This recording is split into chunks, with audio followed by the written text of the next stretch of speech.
troisième état, c'est un état intérieur.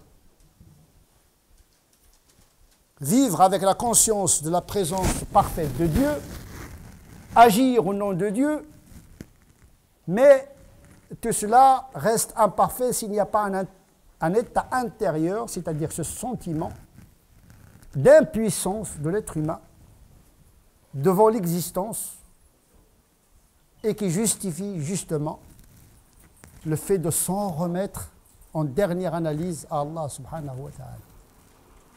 C'est de Dieu que nous venons, c'est à lui le retour. Il nous a demandé quelque chose, mais sans lui, on ne peut pas l'accomplir. Nous dépendons d'une certaine manière d'Allah subhanahu wa ta'ala, même si nous sommes libres.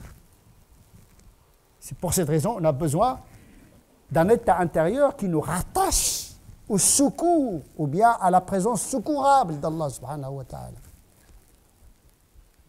Nous comprenons dès lors pourquoi, au cœur de la Fatiha que nous récitons dans chaque rak'at, nous comprenons dès lors pourquoi au cœur de la Fatiha se trouve une supplication, une demande formulée à l'adresse d'Allah subhanahu wa ta'ala. Iyyaka na'budu wa iyyaka nasta'in. Nous t'adorons.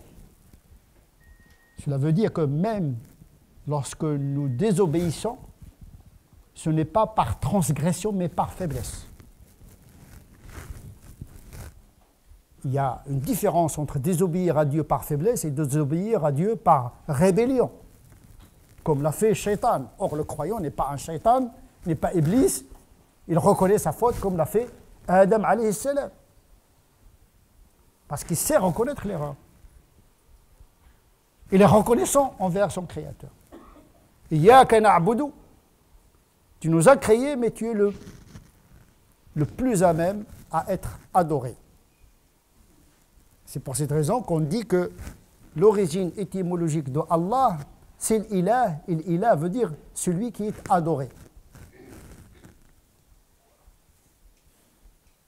Celui qui est adoré par excellence.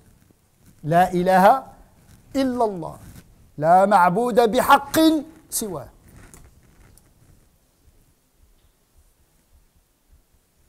Wa iyyaka nasta'in. Nous demandons secours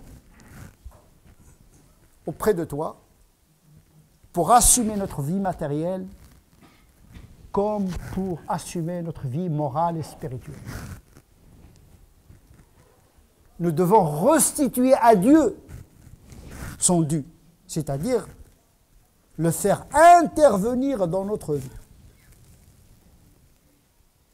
Puisqu'il est toujours avec nous. Encore faudrait-il le convoquer pour qu'il participe au projet de notre vie. 3 étapes accompagnent tout le temps le croyant, quel que soit son niveau. Le plus pécheur et le plus obéissant, à des degrés différents. Il croit en Dieu, il essaie de lui obéir comme il peut, et il s'adresse à Dieu pour l'aider à traverser la vie avec le moins de dégâts possibles au niveau spirituel, moral et matériel.